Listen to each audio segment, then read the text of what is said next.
सबसे बाद समय से पहले सिंस पार रखना, प्रेजेंट परफेक्ट कंटिन्यूअस टॉपिक ये।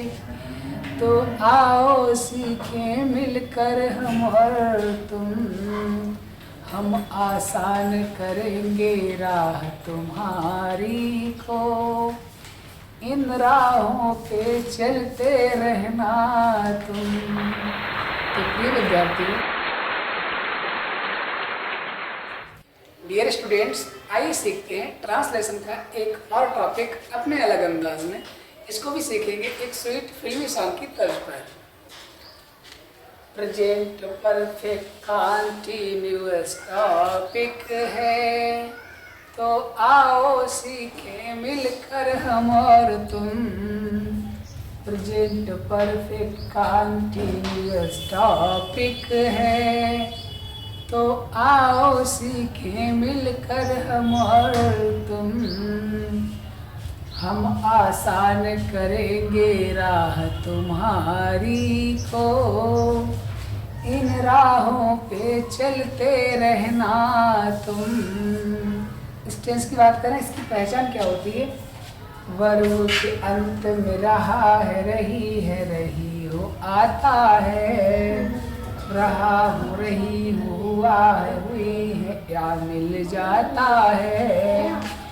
वर्ब के अंत में रहा है, रही हो आता है, रहा हो, रही हो, हुआ है, हुई है, या मिल जाता है। साथ में समय दिया हो कार्य का ध्यान सदा रखना। प्रेजेंट परफेक्ट कंटिन्यूअस टॉपिक है, तो आओ सीखें मिलकर हम और तुम। बात करें स्टूडेंट्स इसके नियम की, कैसे बनाते हैं? सब्जेक्ट के संग है जहब फिर भी न लगाना है। सब्जेक्ट के संग है जहब फिर भी न लगाना है। वर्ब की इंग वाली फॉर्म लगा के ऑब्जेक्ट लाना है। सबसे बाद समय से पहले सिंस पार रखना। प्रेजेंट परफेक्ट कंटिन्यूअस टॉपिक ये, तो आओ सीखें मिलकर हम और तुम। हम आसान करेंगे राह तुम्हारी को। इन राहों पे चलते रहना तुम। तो प्रिय विद्यार्थियों, ट्रांसलेशन का आज का टॉपिक आप समझ ही गए होंगे। ये है प्रेजेंट परफेक्ट कंटिन्यूअस टेंस। इसकी पहचान हमने आपको बताई थी। इसमें की क्रिया के अंत में रहा है, रही हो, रहा हूँ, रही हूँ, या रहे हो, रही हैं, और हुआ है, हुई है, हुए हैं, इस प्रकार के शब्द क्रिया के अंत में मिल जाएंगे आपके लिए। अब ये जो पहचान होती है, यह तो प्रेजेंट कंटिन्यूअस की भी होती है। तो फर्क क्या होगा? ये जो कार्य का समय है, इसका मतलब ये कि कार्यावधि दी होगी, मतलब कार्य कब से हो रहा है या कब तक हो रहा है, या कार्य कब से कब तक हो रहा है। इस प्रकार के समय का भी उल्लेख हिंदी के वाक्य में आपको मिलेगा। जैसे मैं सुबह से पढ़ा रहा हूँ, वह 6 बजे से स्कूल जा रही है, राम 3 दिनों से स्कूल नहीं जा रहा है। तो इस प्रकार से वाक्य होते हैं जिनमें समय भी मेंशन होता है, टाइम मेंशनिंग। तो ऐसे वाक्य होते हैं वो प्रेजेंट परफेक्ट कंटिन्यूअस टेंस के होते हैं। तो पहचान मैं समझता हूँ पहचान आपके लिए क्लियर हो गई होगी। बात करें इसके रूल्स की कि सब्जेक्ट के संग है फिर बीन लगाना है। तो सबसे पहले सब्जेक्ट लगाते हैं, उसके बाद में हैज या हैव लगाते हैं। वो कैसे लगाते हैं? हैज वाले वाक्यों में मैंने बताया ही था, और इससे पहले जो टेंस था प्रेजेंट परफेक्ट, उसमें भी आपको बताया था। लेकिन फिर भी जो स्टूडेंट्स पहली बार इस वीडियो को देख रहे हो और हमारे वीडियो पर भी पहली बार आए हो हमारे चैनल पे, वो समझ लें I, we, you, they, P N plural number जो होगा सब्जेक्ट बहुवचन, उसके साथ में हैव आता है, और ही, शी, इट, नाम या ऐसा मतलब सिंगुलर नंबर सब्जेक्ट होगा तो वहाँ पे हैज आता है। तो स्टूडेंट्स, मेरा ये प्रयास, मेरा अंदाज है कि आपके स्टडी के लिए इंटरेस्टिंग बनाएं, ईजी बनाएं, जिससे आप मज़े मज़े में आनंद के साथ इंग्लिश को सीख सकें। तो जो नए स्टूडेंट्स हमारे चैनल पे पहली बार आए हैं वो चैनल को सब्सक्राइब कर लें और वीडियो अच्छी लगे तो उसको लाइक करके जाना। और इस चैनल पे आपके लिए एक्टिव पैसिव वॉइस है, नरेशन है, सभी के लिए मैंने कुछ हटके कुछ अलग अंदाज में आपके लिए समझाया है, पढ़ाया है। चलिए फिर से आते हैं इस टेंस की ओर।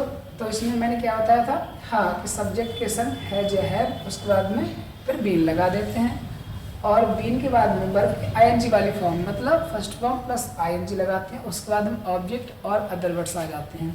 लेकिन सबसे बाद और समय से पहले सिंस या फार लगाते हैं। अब सिंस कब लगाते हैं, जब निश्चित समय होता है, जैसे सुबह से, शाम से, दोपहर से, रात से, आज से, कल से, 2 बजे से, 3 बजे से, सोमवार से, मंगल से, 2006 से, सितंबर से, अक्टूबर से, इस प्रकार से जो समय का नाम दिया है। जब समय बिल्कुल निश्चित है, definite time, there we shall use word since before a definite time. On the other hand, if time is indefinite, we shall use for. जैसे हम बात करें 2 सप्ताह से, 3 दिनों से, 3 घंटे से, कुछ दिनों से, बहुत समय से, ऐसी कंडीशन में, या कुछ दिनों से ऐसी कंडीशन में जहाँ पे अनिश्चित समय होता है, तो in the condition of indefinite time we shall use और वी कैन से भी always use the word for. समझ गए, निश्चित समय से पहले सिंस और अनिश्चित समय से पहले फॉर का प्रयोग करते हैं। फार्मूला इन शॉर्ट में है ही है, ऐसा आपने देखा भी होगा, सब्जेक्ट प्लस हैज या हैव और हैज हैव इनके अकॉर्डिंग यूज होता है। उसके बाद बीन और वर्ब की फर्स्ट फॉर्म प्लस आईएनजी, उसके बाद object other word since for plus time. तो ये पूरा फार्मूला। और इस टेंस की जो हेल्पिंग वर्ब होती है वो हैज बीन या हैव बीन होती है। तो आप समझ गए होंगे कि सिंगुलर सब्जेक्ट है ही, सी, इट, नाम, और एक वचन जो करता है उनके लिए हैज बीन हेल्पिंग वर्ब, और जो प्लूरल नंबर है I we you they plural number, तो वहाँ पे हैव बीन। तो ये चीज़ आपके समझ में आ गई होगी। प्रेजेंट परफेक्ट कंटिन्यूअस टेंस, एक बार पुनः सुन लीजिए कि अगर कोई कार्य जारी है कुछ समय से और वो समय का जिक्र भी है, मेंशन है टाइम, तो वो जो वाक्य होते हैं वो प्रेजेंट परफेक्ट कंटिन्यूअस टेंस के होते हैं और इनमें मोस्टली ये वाले वर्ड यूज होते हैं। मैंने नेम बता दिया। और ज़्यादा क्लियर करते हैं इस टेंस के लिए, इस टॉपिक के लिए लेकर के कुछ सिलेक्टेड एग्जाम्पल्स।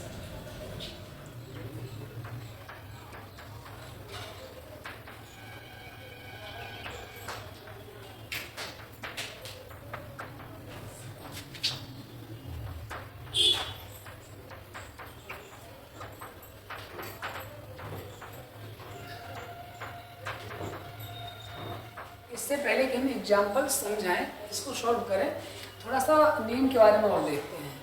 जैसे कि अगर अफर्मेटिव सेंटेंस बिल्कुल सिंपल, तो तब तो फार्मूला हो जाएगा सब्जेक्ट प्लस हैज या हैव, उसके बाद बीन और ING form, object other word since form plus time. अगर बात करें इस टेंस की नेगेटिव सेंटेंस की, तो हैज बीन, हैव बीन इसकी हेल्पिंग वर्ब है, लेकिन हम नॉट का प्रयोग करेंगे हैज या हैव के बाद और बीन से पहले। ये तो रहा नेगेटिव के लिए, सब्जेक्ट हैज या have plus not plus been, उसके बाद में ये वाला फार्मूला अप्लाई होगा। बात करें इंटेरोगेटिव की, तो इंटेरोगेटिव में हैज या जो हैव होगा, हैज हैव, बीन नहीं, केवल हैज हैव सब्जेक्ट से पहले आ जाएगा। हैज हैव सब्जेक्ट से पहले आ जाएगा, सब्जेक्ट के बाद में बीन आएगा। और अगर सेकेंड टाइप इंटेरोगेटिव है, जैसे कि क्या, कब, कैसे, कौन, कहाँ, ये हिंदी की वाक्य में अगर ये चीज़ पहले आती है तो उसकी अंग्रेजी जो क्वेश्चन वर्ड होगा, प्रश्नवाची शब्द, उनकी अंग्रेजी सबसे पहले आ जाएगी। मतलब क्वेश्चन वर्ड, उसके बाद हैज हैव, उसके बाद सब्जेक्ट, उसके बाद बीन और आईएनजी फॉर्म वर्ब की, object other word since form, उसके बाद में क्वेश्चन मार्क। तो आइए देखते हैं पहला वाक्य, माली सुबह से पौधों में पानी दे रहा है। इसका हो जाएगा द गार्डनर, द गार्डनर